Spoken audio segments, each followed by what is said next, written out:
meus amigos da área da educação. Estamos aqui hoje com a doutora Núbia e a doutora Silvia. Vou falar o sobrenome. Núbia Neres e Silvia Nunes. Eu falei que era uma dupla sertaneja aqui hoje com a gente para tratarmos de assunto de suma importância para você, professor e pais. Principalmente os pais hoje que se acham perdidos, precisam de uma ajuda, de uma orientação com relação ao desenvolvimento dos seus filhos, e os professores têm um olhar clínico para os seus alunos. Hoje, a depressão, a ansiedade, os problemas nossos do dia a dia estão deixando da gente ter um olhar individualizado para os nossos filhos e para os nossos alunos. Então, hoje nós vamos ter dicas valiosas para vocês, professores e pais. Aguardo vocês no próximo bloco.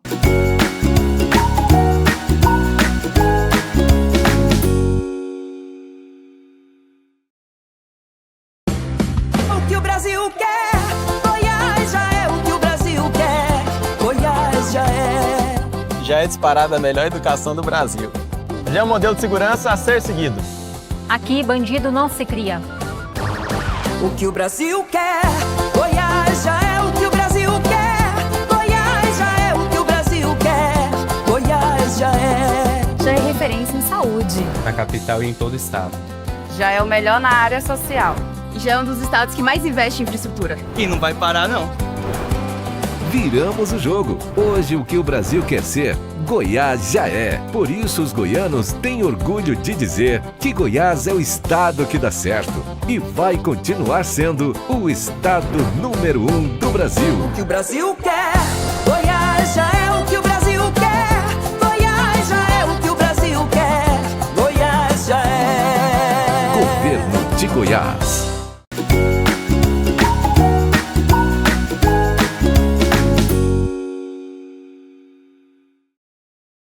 Olá, meus amigos, voltamos com o nosso Alô Educação aqui na TV Alô Brasil. Contamos hoje com a presença da doutora Núbia Neres e doutora Silvia Nunes. Gostaria que vocês se apresentassem, as suas especialidades e trazer grande contribuição. Gratidão por vocês terem aceito o meu convite e estar aqui com a gente.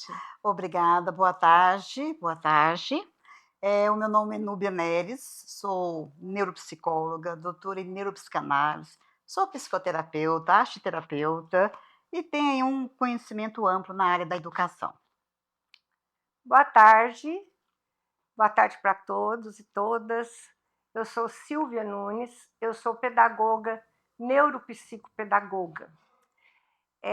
Eu já trabalho nessa área já faz um tempo e faço o que gosto, porque a intenção é que toda a educação atente para esse momento tão importante que nós estamos vendo pós-pandemia.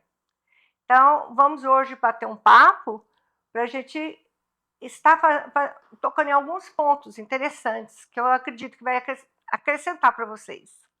Com certeza, e vou deixar aqui uma curiosidade.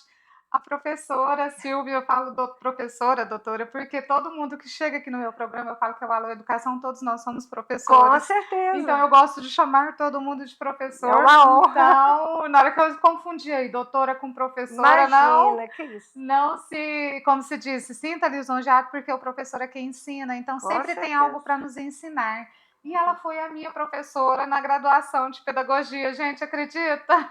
Quando ela chegou, eu falei, eu não acredito que é você, que maravilha estar aqui e a gente poder contribuir com vocês e saber que a educação, ela não é, a gente não para, a gente não aposenta, a gente não para, ela pode ter deixado a sala de aula, mas hoje está com consultório. Então, a gente está sempre trabalhando, se envolvendo na área da educação. E vamos trabalhar hoje com um tema, gente, super importante. A depressão, eu falei que vamos ter o foco hoje da depressão infantil. Qual o olhar que o professor tem que ter para que o seu aluno não esteja bem, para que ele precisa ser encaminhado? Quais os encaminhamentos que a gente pode fazer? Onde a gente pode orientar os pais? Porque a gente sabe que a sala de aula, e eu estava comentando com elas aqui nos bastidores, que eu ouço muito, mas muitos pais dizerem, meu filho não tem esse comportamento em casa, meu filho não faz essa atitude em casa, mas na escola ele está se desenvolvendo, ele está se interagindo com os colegas e às vezes apresenta atitude que até é novidade para os pais. Então, como a gente ter esse olhar, ver que essa atitude, certas atitudes das crianças não está conveniente para aquele aluno, para aquela pessoa, e até mesmo para você, professor, eles vão dar dicas aqui que não é só os alunos que estão adoecendo com ansiedade, não. Muitos professores, né? Muitos profissionais, porque nós estamos cada vez mais com carga horária, eu falo não só na sala de aula, mas nós temos que corrigir provas em casa. A gente não está tendo tempo para pensar no eu, para falar, agora é minha vez, né? Mas são assuntos que eu tenho certeza que vai ter outros programas, Com não é? certeza, com certeza. Eu percebi, eu estava olhando o seu Instagram e eu gosto muito de escutar experiências. E Sim. você contou uma experiência que eu fiquei assim, falei, gente, eu preciso trazer a Núbia aqui no nosso programa para que ela possa alertar os pais, os professores sobre a depressão infantil que pode causar dentro do que você passou, Núbia. Sim, Como sim, é uma foi? experiência que essa experiência, ela foi uma porta para que eu possa especializar, e especializei e estou também transcendendo as famílias que precisam. Você falou sobre depressão infantil, realmente. Eu tenho uma filha que hoje tem 27 anos, na época ela tinha 5 anos. A professora me queixou que ela tinha algum problema. E sempre, às vezes, os pais são resistentes. Sempre nas minhas palestras eu falo, pais, ouçam a coordenação, ouçam os professores, porque eles têm olhômetro. Eu falo, o melhor olho é do professor. É claro que não é o olho clínico, mas é o olho da parte pedagógica, e ali também ele começa a contextualizar o comportamento. Então, tem alguma coisa, o professor tem condições de ver, visualizar. Vamos lá. E eu não aceitei. E com isso foi passando, foi passando, foi Isso com 5 passando. anos. 5 anos, inteirou 6, inteirou 7, 8, 9. Aí a coisa pegou, porque nunca foi tratada. O que aconteceu? Minha filha estava com depressão, porque eu tinha tinha separado, e ela estava com depressão e descobriu também, que eu nunca imaginava, TDAH. E eu me atentei na primeira tentativa de suicídio, aos 9, 10 anos. Aí eu vi que não era normal. E levei a um neuropsicólogo, por isso dos motivos que eu me especializei, porque foi aonde que foi descoberto, né, com a avaliação neuropsicológica, e lá foi constatado que é TDAH, depressão infantil, descalculia, dislexia, com várias comorbidades. E essas comorbidades atrapalhou o desenvolvimento dela? Hoje, talvez agora pelos tratamentos, com certeza você deve ter conseguido sanar essas dificuldades. Sim. Mas você acredita que isso contribuiu para que, eu falo assim, as comorbidades contribuíram para a depressão ou a depressão que deu as comorbidades? A Como foi? depressão, o TDAH já hereditário, né, do pai. E a depressão devido a romper, né, o elance ali familiar para ela, né? Então uma coisa levou a outra, fortaleceu a outra, porque o próprio TDAH ele tem um momento de depressão também. Ele tem um momento de tristeza. Então o que acontece? E ela começou a ser medicada, a ser tratada e foi melhorando. Foi assim de até duvidar. Mas quando foi chegando ali 16, 17, 18, ela começou a desfilar, fazer alguns trabalhos artísticos, e lá no meio social ela começou até a envolver com bebida socialmente. E não pode. É um dos problemas, tá, Yara, que os pais têm demais com adolescentes, que são laudados, que são medicados, mas ao mesmo tempo têm acesso a uma cervejinha, algum drink. É perigoso, porque causa inversão. O que acontece? Aconteceu, ela teve uma briga com o namorado e fortaleceu para a tentativa também de suicídio, que foi bem mais grave. E isso você acha que foi devido à dislexia não, ao TDAH? Depressão infantil ao Ao TDAH. TDAH. Isso. Nossa. E ela tentou, foi a segunda vez, foi muito grave, foi para o hospital psiquiátrico, ela ficou sedada e estava na previsão ficar internada de 9 a 10 meses. Só que aí o médico me pediu ficar 24 horas com ela, porque o caso dela era grave. E como ela estava sedada, eu comecei a fazer o meu trabalho lá, com os outros pacientes. Aí você entrou, então, nesse meio totalmente para aprofundar e estudar sobre isso e poder ajudar as outras famílias hoje, Aí eu né? comecei a comecei a atender sem nenhuma taxa, por voluntária mesmo, e foi chamada a atenção mesmo do hospital, mandaram chamar quem era eu. Porque que os pacientes estavam fazendo fila no quarto da minha filha. Que maravilha, foi uma escola, né? E Foi, você, quanto aprendizado e quantas ajudas que você pôde Sim, aí eu me proporcionar. apresentei, olha, aí me apresentei, né, a minha função, sou especializada e tal. Falou, mãe, você tem uma ferramenta poderosa, pode praticar com a sua filha aqui dentro. E assim foi. Com 3 meses, minha filha recebeu alta. Olha só, que maravilha. E estava a previsão de 9 a 10 meses. Que maravilha. Então, Mas a minha quando a filha... família ajuda, né? Isso, é isso que eu falo, Yara, muito importante.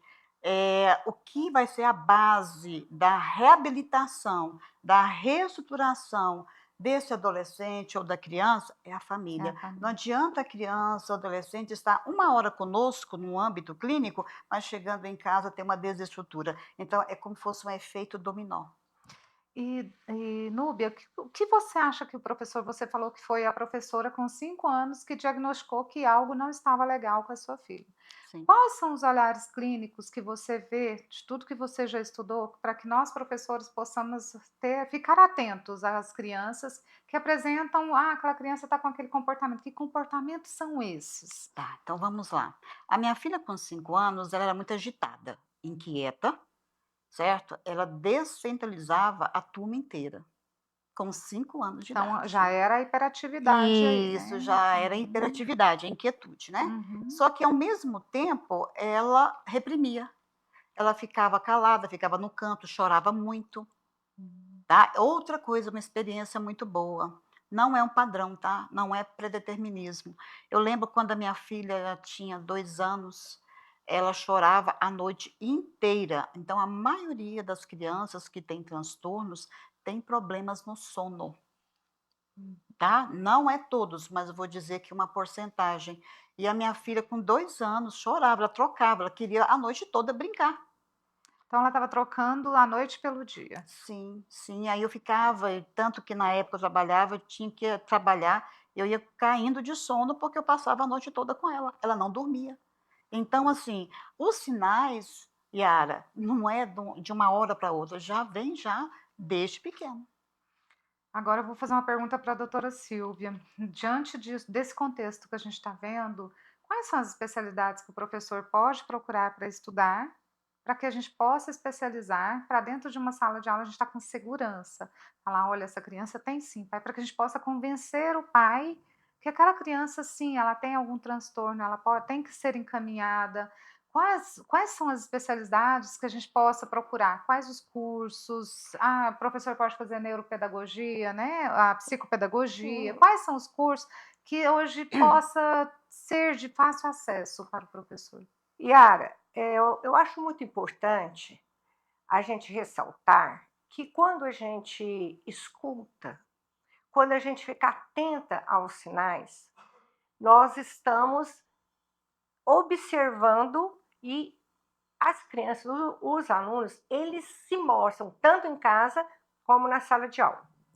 O professor que tem mais sensibilidade e que estuda durante todo o curso é o de pedagogia. Eu ressalto aqui a importância do professor de apoio dentro da sala de aulas para aqueles alunos que têm deficiência. É importantíssimo um professor ao lado do aluno. Ele vai socializar o professor com o professor regente. Ele vai facilitar para esse aluno entender melhor como que é desenvolvido o conteúdo. O que acontece? Além da observação, a gente também tem que conversar com a família. O trabalho que eu e a doutora Núbia, nós somos parceiras, faz anos, né, doutora Núbia, desenvolvemos, a gente foca muito na questão da família. Porque, como ela mesma disse, não adianta a gente trabalhar na escola e a família não acompanhar, não colaborar. Não levar aos médicos, né? Não levar até vocês, os terapeutas. Sim, sim. Porque só ter laudos não é o suficiente, não, né? Não. A gente tem que fazer Então, respondendo assim, a primeira graduação que eu acho que é mais capaz, é a pedagogia. Depois da pedagogia, tem muitos cursos que podem ser complementares, neuropsicologia, né? A psicopedagogia. E hoje em dia a gente tem um apoio muito grande de conhecimento nesse sentido. E e desenvolver na gente também a capacidade de percepção, sabe? E de escuta. Não é curso, mas é importantíssimo, é um fator, olha, fundamental, é você ouvir o seu aluno, você perceber e depois entrar em contato com os pais para que juntos possamos trabalhar e indicar o melhor caminho para esse aluno. Eu sempre estou dizendo aqui nos meus programas que o professor ele tem que se capacitar diariamente, né? Sim. Todos os dias dentro de uma sala de aula, porque aquela aula que você deu ontem não vai ser a mesma que você vai dar hoje, né? Então, essa capacitação ela tem que ser diária. Mas, quando a gente estuda afinco, quando a gente fala com propriedade, com aquilo que a gente sabe, o pai sente essa segurança e fala, ela não está falando à toa, ela está falando com muita segurança. Ela realmente, a gente vai ter um poder de persuasão maior com esses pais, com essas famílias, né? Para que procure as terapias, para que procure um médico, para que seu filho seja tratado com eficiência, né? Então eu vejo que o estudo hoje é para nos dar empoderamento mesmo, o professor se sentir seguro naquilo que ele está fazendo. É por aí? Sim, Yara, então nós sem vamos dúvida discutir nenhuma. isso no próximo bloco. Te aguardo e vamos atender agora os nossos colaboradores, agradar os nossos colaboradores. Fica a nossa pergunta para o próximo bloco. Essa capacitação é para empoderamento para os professores? Vamos deixar isso para o próximo bloco. Aguardo todos vocês.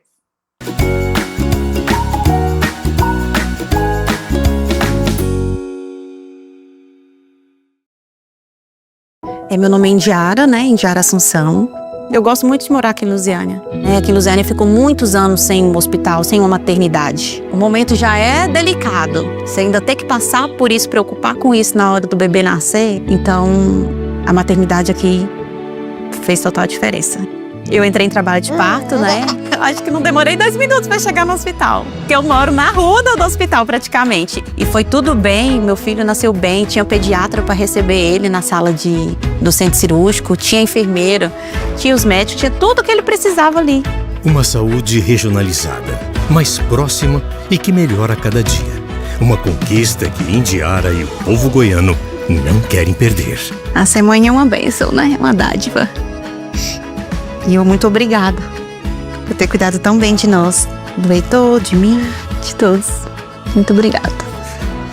Goiás segue em frente no caminho seguro.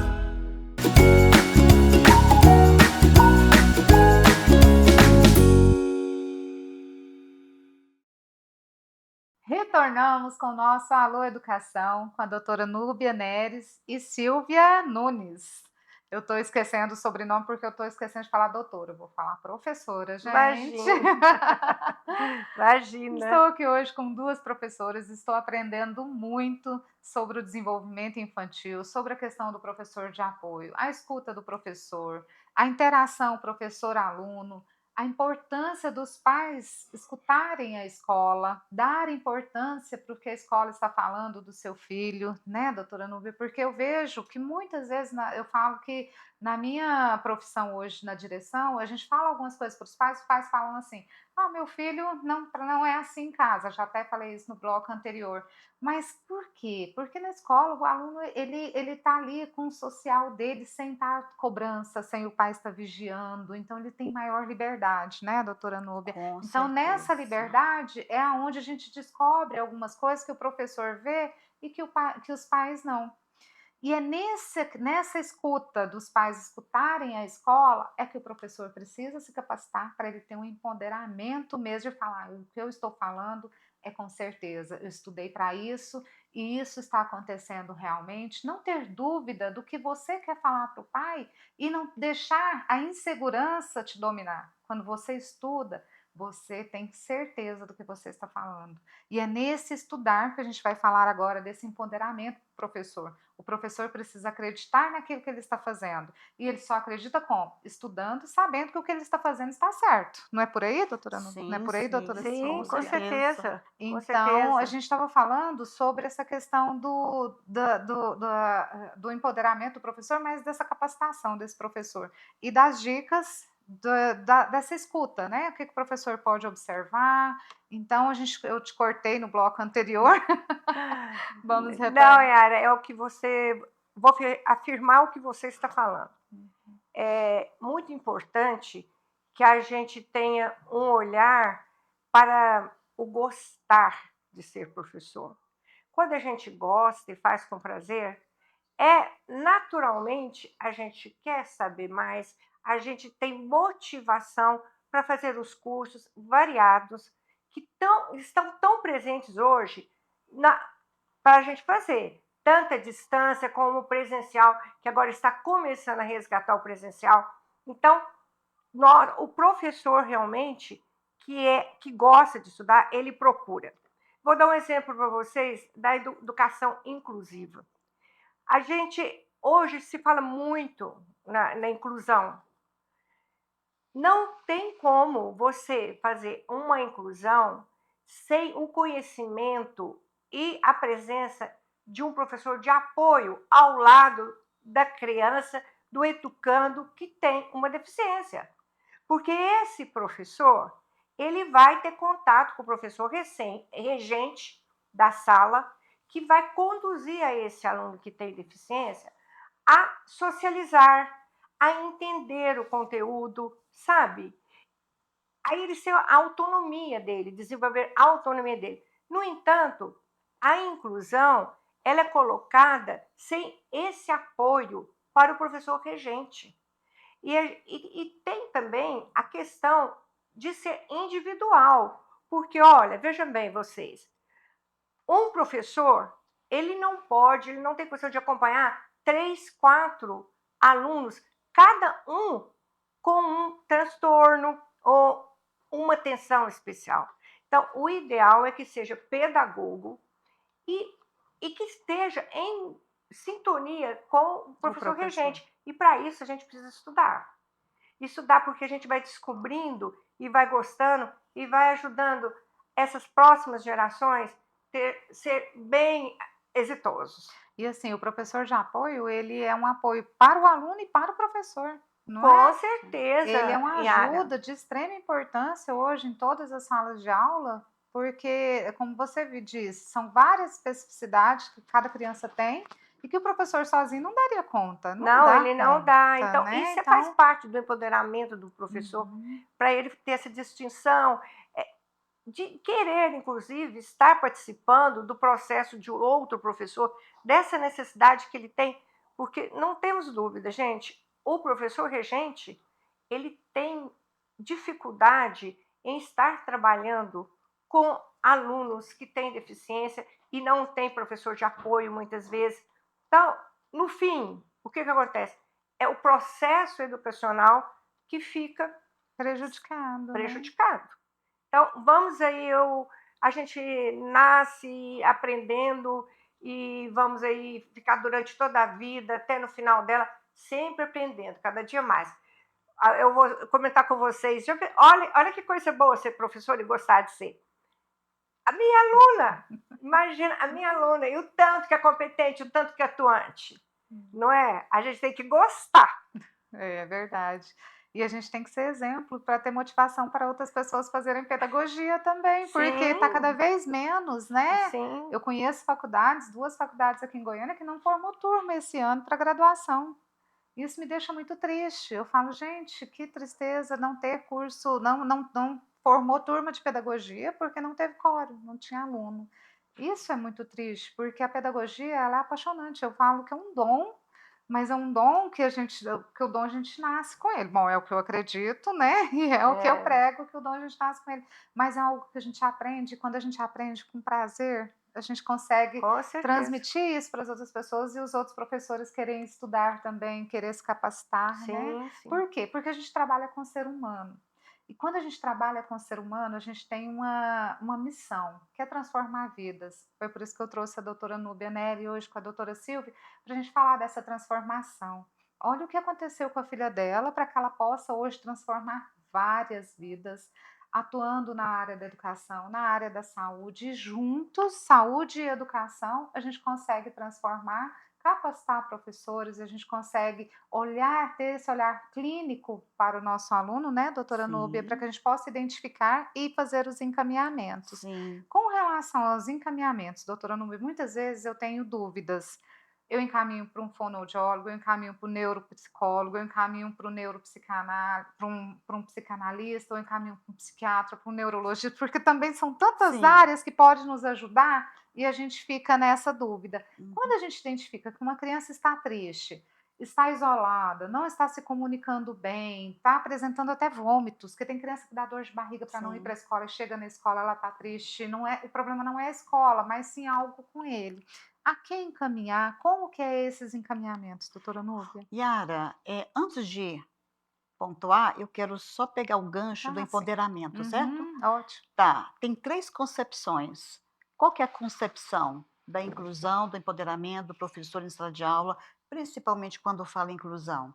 A acessibilidade, a adaptabilidade, mediação e autonomia. A partir do momento que tem esses 3 conceitos na sala de aula, que o professor, que a BNCC mesmo, ela trouxe e amplificou que o professor é um grande facilitador. Deixou de ser o professor antigamente, alguns anos atrás, que é o protagonista na sala de aula. Hoje o professor é facilitador e é mediador para uma aprendizagem melhor para os seus alunos e nos seus conceitos pedagógicos. Para a sua pontuação agora sobre a questão da como encaminhar. Então vamos lá. Muitos chegam até o nosso consultório, às vezes, já com a solicitação do médico. E, às vezes, por questão, os próprios pais nos procuram sem a mediação de algum médico, de outro profissional. Então, vamos lá. Sempre, a maioria, 89%, 90% é a escola que queixa que o seu filho tem tal comportamento, tem tal dificuldade, procura um profissional. Como ali tem a mediação, são conhecidos, e nos procura. E aí começa toda a trajetória. Na primeira, tem a consulta, a gente começa a identificar alguns sinais. E aí eu já falo, olha, ele tem sinais, hipóteses, mas eu não posso garantir. Como que eu posso trazer uma assertividade concluída?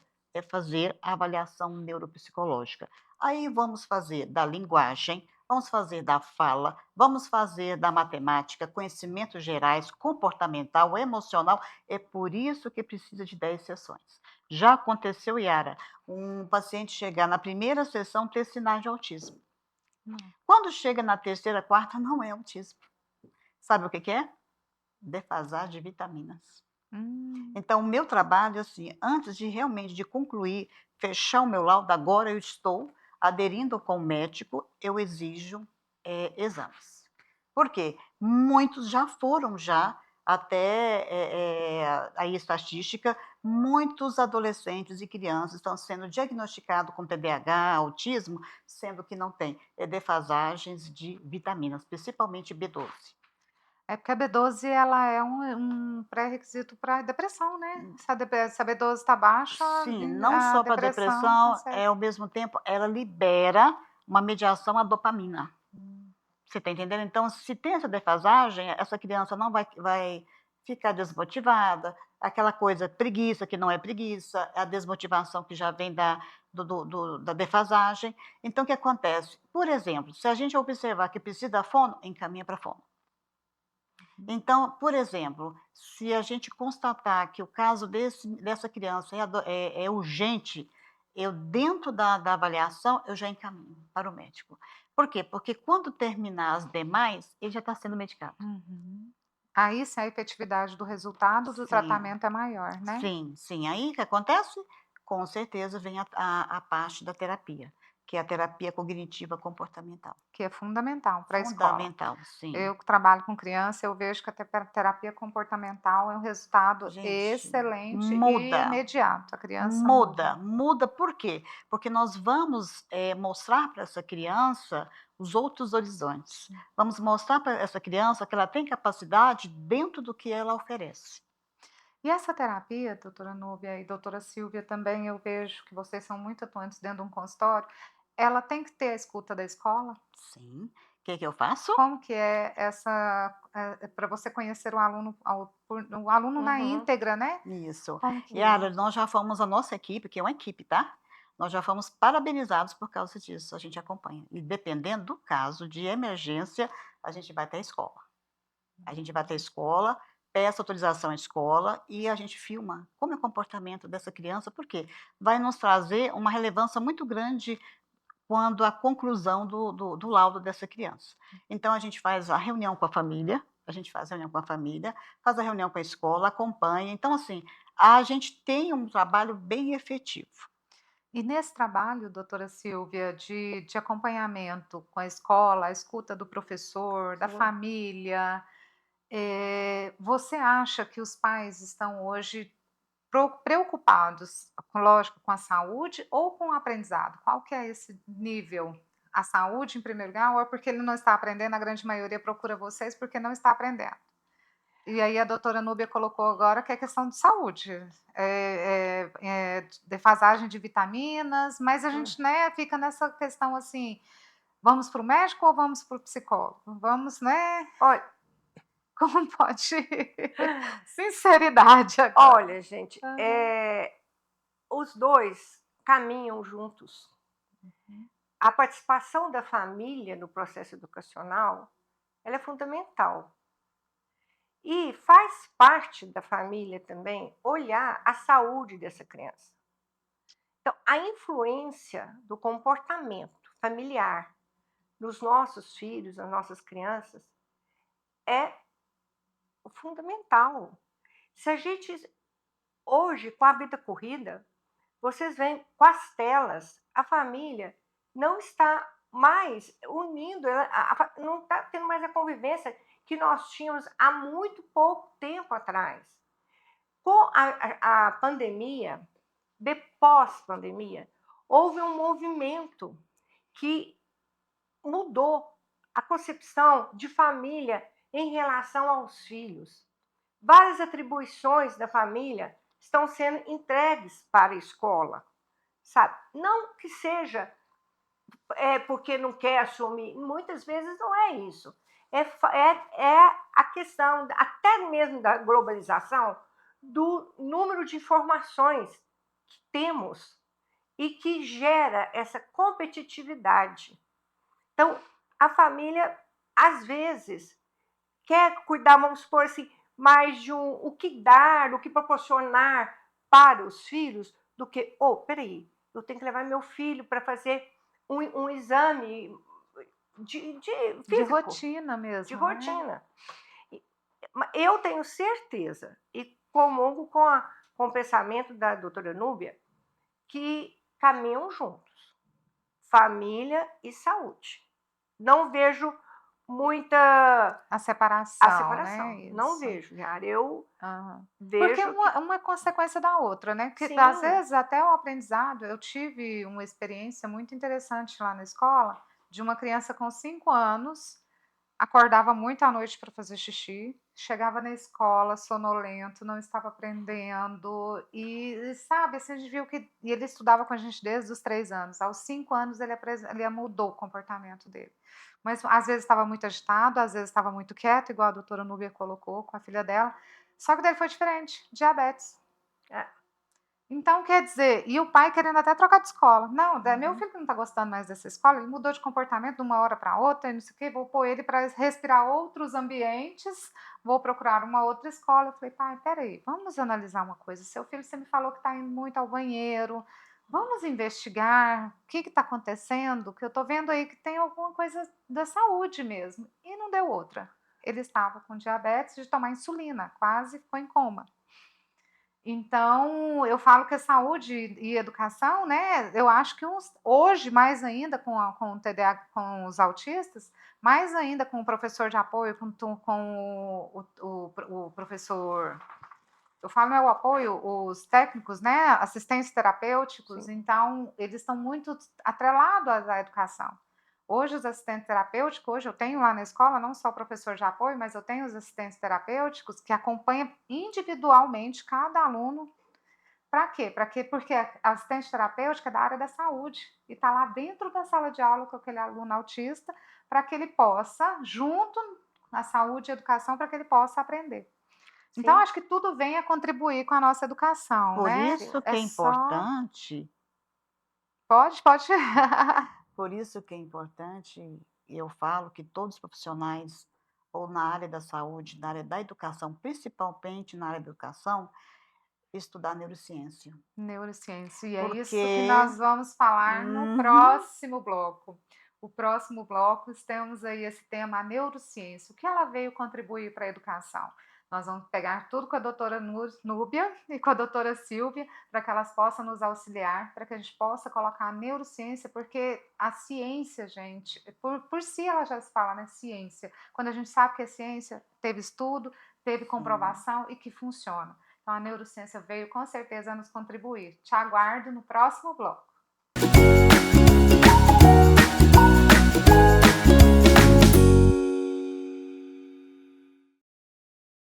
Meu nome é Maria Helena, eu sou goianiense, já tive uma loja nessa rua mesmo, lá na frente, e foi lá que eu fui assaltada. Parou a bicicleta na porta, entrou, levou meu celular, levou o dinheiro do caixa.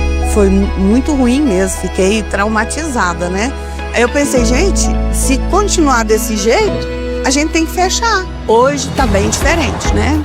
De 8 anos para cá, o estado mudou, Goiânia mudou. A gente tem qualidade de vida, a gente tem segurança. E isso reflete na economia, né? Eu amo essa cidade. Amo. Segurança plena para trabalhar em paz e sem medo. Uma conquista que Maria Helena e o povo goiano não querem perder. Melhorou muito, hoje a gente tem tranquilidade para trabalhar. A nossa expectativa é que continue melhorando. Vamos para frente. Goiás segue em frente no caminho seguro.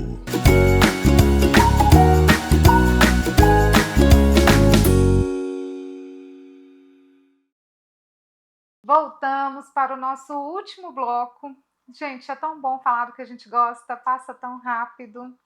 E é tão gratificante porque, como eu disse, são professoras que estão aqui me ensinando e eu tenho certeza que estão ensinando vocês, professores e pais em casa, para nos auxiliar, para deixar um fardo mais leve, porque educar, eu sou mãe, sou professora, hoje eu estou na direção, é todos os dias e é desafiante todos os dias, né? Ser mãe, ser professor, e esse desafio, quando a gente escuta algo que nos deixa a gente mais tranquilo, parece que a gente está fluindo numa leveza tão bom, tão gostoso, nosso papo se torna tão gostoso, tão leve. Eu agradeço a audiência de vocês no nosso último bloco e eu deixei o tema neurociência para o último bloco. O que a neurociência veio para contribuir para você, professor, e até mesmo para vocês, pais, né? Porque eu acredito que os pais também têm que estudar, não tem, doutora? sim, com certeza. Sabe por quê, Yara?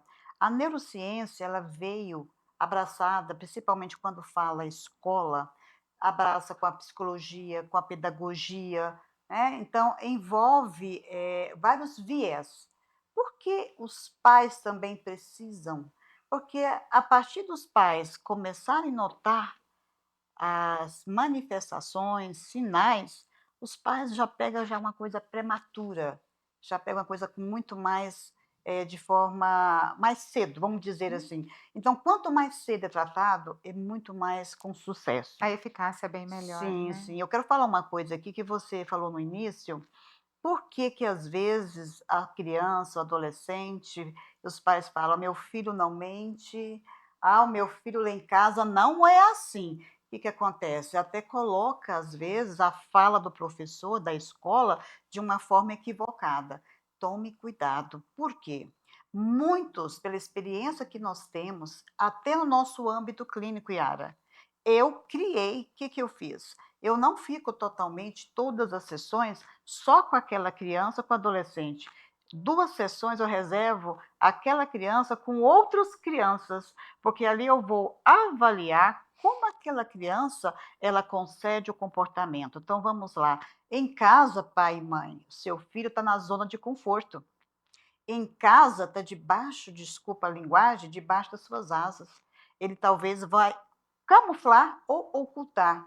E quando a criança começa a manifestar os seus desejos, as suas frustrações, e até mesmo a sua euforia, é na escola, é na sociedade. Aí que começa. Se tiver um comportamento disfuncional, pode correr, porque pode ser questão mesmo, talvez, do ambiente que ele reside, o berço que ele nasceu, porque às vezes, Yara, o próprio pai e a mãe adoece o filho. O meu filho tem isso, mas quando nós vamos investigar, é a mãe que adoece o filho, é a mãe que desencadeia a agressividade, grita o filho o tempo todo, e ela quer que o filho seja um robô, sendo que ela está adoecendo o filho.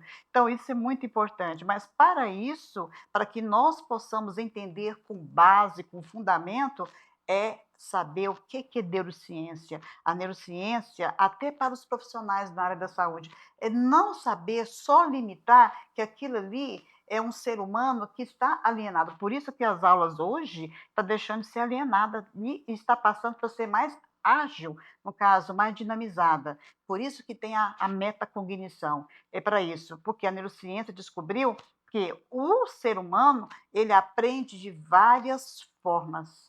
Tá? Ele aprende, tem a percepção de várias formas, tem um sentimento de várias formas, então não é um padrão só. Então, por isso que tem aí essa renovação da BNCC, para que olhar os alunos como ser humano, olhar os alunos que ele tem também a capacidade de compartilhar, de mediar, de falar, de ouvir e de escutar. E a neurociência veio para contribuir nessa escuta, nesse aprendizado mesmo, né? Sim. Porque o que, para a gente deixar claro para os pais, o que é a neurociência, doutora Nubia? A neurociência é uma ciência, né, que tem estatística, pesquisa, que estuda o ser humano, mas a parte cerebral, como o ser humano aprende.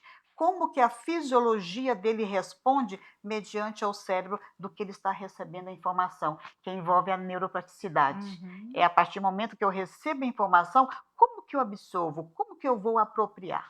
A neurociência explica. E como que todo professor tem que entender de neurociência, porque você está trabalhando com aprendizado, e a própria neurociência é como o cérebro aprende. Sim, né? E sim. se a gente não sabe como o nosso cérebro aprende, como que eu vou ensinar? Yara, Não é? a minha filha mesmo vai fazer umas provas semana que vem, eu já pedi autorização à coordenação, porque eu percebi que ela fica muito ansiosa, e eu pedi autorização para mastigar, né, mascar um chiclete, porque aquilo ali ajuda a driblar, porque quando está em movimento aqui essa parte, né, do maxilar, e ali ele dribla o cérebro e ele começa a focar. Né? Então, por exemplo, o aluno que tem problema de português, tem problema de interpretação, de contextualização, intertextualização, pega uma bola, mas tem que pegar autorização ao professor, a coordenação, tem que ser uma coisa muito bem planejada. A bola do lado direito, porque quando o aluno está aprendendo, ele está ali, ó, porque o lado direito é da linguagem, da matemática exata, esquerda. Olha então, só. A neurociência trouxe isso. Lembrei de uma coisa que eu acho que eu nunca tinha percebido. Por isso que eles falam, quando a gente vai fazer Enem, fazer alguma prova de concurso, levar um chocolate para comer, para estar ali, para dar uma pausa, mastigar. Então, é isso. Olha só, gente, que Tanto que, por isso que eu falo para os professores, tem que fazer um curso de neurociência para saber lidar. Outra coisa, na nossa época, Yara, o aluno que estava mediante a prova e se ficava olhando assim, era colar, né? Hoje a neurociência trouxe o aluno que faz isso aqui para a direita e para a esquerda, ele está trabalhando a sua memória de curto prazo e longo prazo. É como se ele estivesse procurando onde que está, que eu lembro isso. E muitas vezes a gente fala, espera aí, deixa eu lembrar, onde que aconteceu? A gente olha para cima, você já percebeu? Só que aí, na nossa época, quando o professor olhava, se você ficava assim, já estava dando indício que você estava colando. E não é. É para que o aluno estava procurando ali a parte sensorial dele, levando até a memória. Olha só, professor, tá vendo? Vou sempre levar um chocolate para a sala de aula para distribuir para os alunos. Tô brincando, gente, mas olha a importância da gente entender a funcionalidade do nosso corpo, né? O autoconhecimento também, isso é importante, se autoconhecer, né? Identificar, né? Identificar, porque se a gente se conhece e se a gente tem um entendimento da funcionalidade do cérebro, a gente vai conseguir conduzir aquele aluno que tem a dificuldade de aprendizagem. Porque hoje não é só os autistas, não é só os TDAHs, nós temos, eu falo que com esse boom dos autistas hoje, podemos falar assim, porque foi uma explosão, né, que teve, que são muitos hoje, mas foi esquecido a dislexia, a descalculia, o TOD, né? Tem outra coisinha a mais aí, que a neurociência trouxe, misofania. Olha só.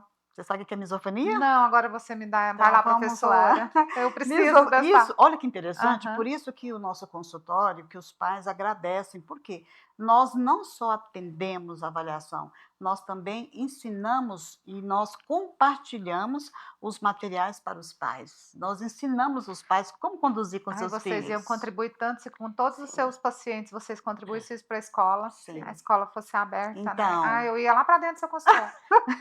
Então, o que acontece? Misofania, gente, olha que interessante. Eu atendendo um paciente, TDAH, e a escola recebia a queixa que o menino, quando ele ficava totalmente inquieto. Falei, gente, mas esse menino está sendo medicado.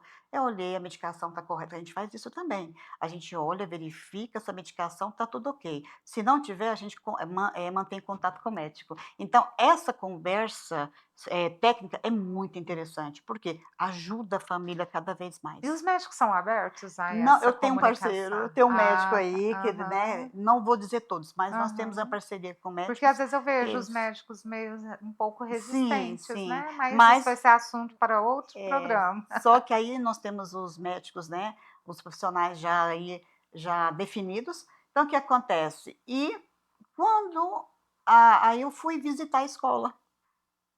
Quando eu fui visitar a escola e eu fiquei filmando o menino, eu percebi que não era medicação, eu percebi que eu peguei era excesso de estimulação sensorial. E lá nesse dia eu descobri que esse paciente, ele tinha uma hipersensibilidade auditiva, que é a misofania, que não é falada. Não é. Então, por isso, na educação infantil, professores e pais, tome cuidado, talvez colocando músicas, colocando muitas luzes, algo lúdico em excesso, você está achando que está ajudando o seu filho, está desencadeando cada vez mais a inquietude e a agressividade devido à parte da memória auditiva, a misofonia.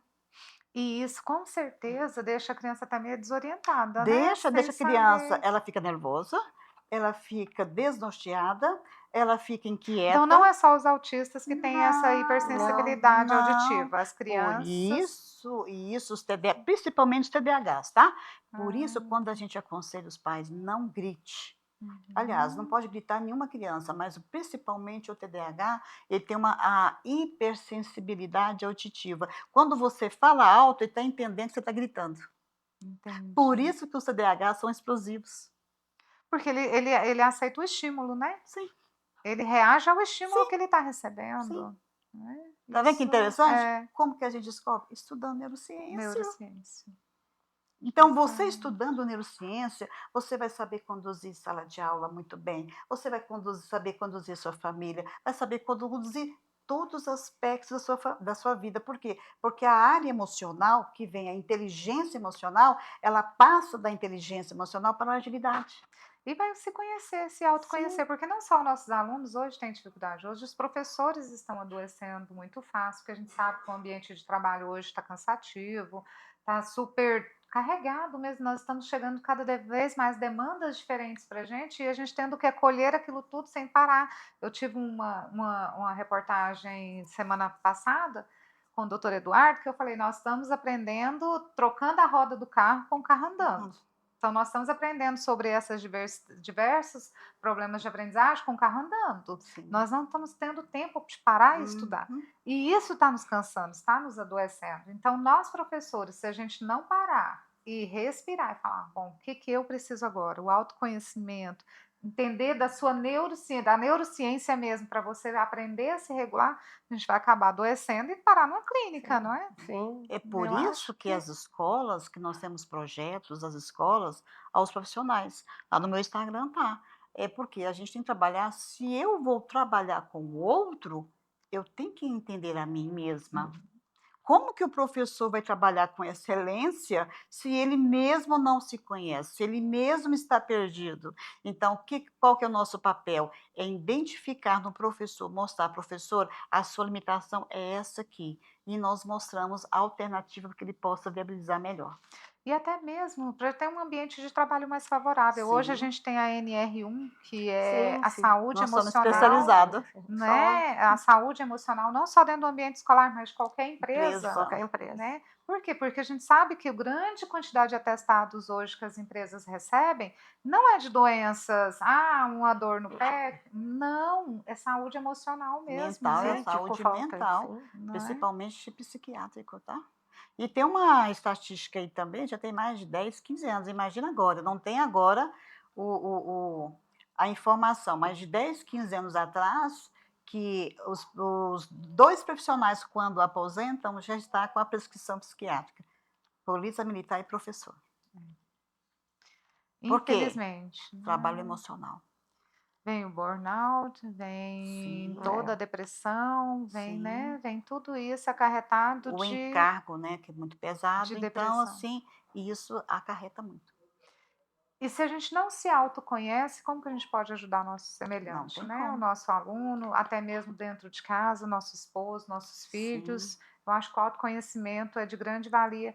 E as pessoas, para procurar o seu consultório, ela precisa ser só na área escolar, na dificuldade de aprendizagem, ou, por exemplo, eu não estou bem emocionalmente, eu posso procurar um neuropsicólogo, essa questão da saúde mesmo emocional, qualquer pessoa, não só crianças, adultos, professores, qualquer pessoa da empresa agora, hoje que os empresários estão preocupados com essa área, né, da saúde emocional, podem atender no seu, pode procurar o seu consultório, ser atendidos lá? Sim, sim. Nós não só atendemos também no nosso consultório, temos também amplificação nas empresas, né? Nós somos especializadas nessa área, NR1. Já preparamos para isso. E nós já estamos em ativa, até em comunidade igreja. Olha que Até maravilha. igreja estamos contratando para palestras para jovens e também encontro de casais. Então vamos lá. Por que essa consolidação? Porque o mais importante é você estar bem consigo mesmo. E quando você não está bem consigo, e quando você não nomeia o que você sente, você vai proliferar e vai levando com uma bola de neve. Um dia vai saturar, um dia vai estourar. Infelizmente, nosso programa chegou ao fim. Que pena. Mas eu vou deixar para o próximo bloco ela colocar o endereço, os contatos do consultório, porque eu acho que vai ser de grande valia se todos nós cuidarmos da nossa saúde para que a gente possa ajudar quem a gente ama, né? Então, vou deixar para o próximo bloco. Aguardo vocês. Até mais.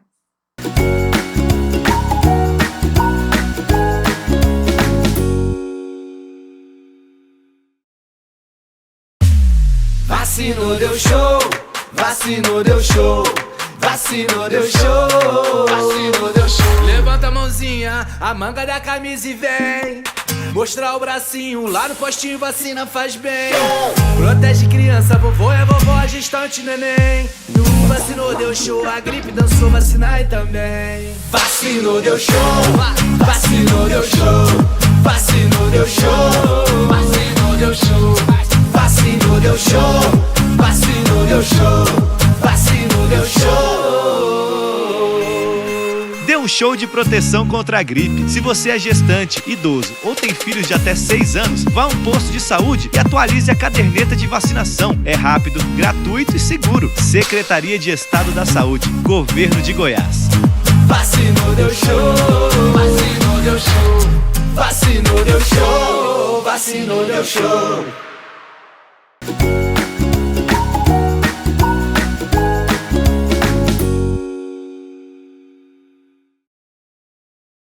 Voltamos com a última chamada do nosso Alô Educação aqui no Alô TV. Obrigada pela audiência de todos vocês. Aguardo vocês nos próximos blocos. Já estou marcando aqui, deixar já agendado nossa continuidade da nossa conversa, porque eu acredito que quando a gente faz algo que é de grande valia para vocês, tem que ter continuação. A gente tem que continuar, porque isso é importante para que a gente faça um trabalho de excelência. E eu quero ajudar vocês, professor e pais, para que vocês continuem se capacitando, pelo menos aqui com o nosso programa, que vocês tirem algum aprendizado, e eu tenho certeza que foram vários aprendizados aqui hoje com as nossas professoras, e vai ter continuação, viu, gente? Pode aguardar aí o próximo programa. Então, doutora Núbia, eu queria que você deixasse as suas redes sociais, telefone do seu consultório, a doutora Núbia também, a doutora Silvia também deixasse as suas redes sociais, telefone do consultório, para que a gente possa te procurar, não só alunos, professores, mas qualquer pessoa possa procurar a doutora Núbia e a doutora Silvia, que elas vão te ajudar na sua saúde mental, né, doutora Núbia? Ok. Antes de passar, eu quero agradecer a você, tá, a sua equipe, a produção, de trazer essa oportunidade da gente esclarecer alguns tópicos aí que ficou bem esclarecido, né? Foi pontuado. Meu nome é doutora Núbia, meu Instagram, doutora Núbia Neres, tá? Lá nós atendemos até 20 horas e 45 minutos, temos horários flexíveis, tá? Atendemos de terça a sexta, ok? Então, nos procure quando você estiver realmente precisando de um profissional qualificado. Opa, tem outra unidade também, ali no setor, me ajuda, Bueno. setor Bueno, pertinho da T63, tá? Que também trabalhamos no tratamento função terapêutica holística com a doutora Silvia. Então, temos 2 pontos de atendimento. O outro ponto, que é o que eu te falei agora, aonde que realmente eu fico, aonde que eu me estabeleço, é no Santo Hilário, ali na região leste, Recanto das Minas Gerais. E da doutora Silvia, ali próximo, ali, na mediação do setor Bueno, perto da P63, e ela também está disposta para atender todas as demandas. Doutora Silvia, qual que é o seu Instagram? Olha, muito obrigada pelo convite. Espero ter iniciado uma parceria, porque na realidade, a maior moeda que nós temos chama conhecimento. E é através da educação que a gente, né, solidifica. O meu muito obrigada, e nós vamos continuar. O meu Instagram é Silvia_29. Silvia_29. Certo. Estamos aqui. Obrigada, estamos no final do nosso Alô Educação. Conto com a audiência de vocês em todos os programas. Quero trazer cada dia mais contribuições para vocês se tornarem pessoas mais felizes, capacitadas e atuarem na educação com excelência. Obrigado e até o próximo programa.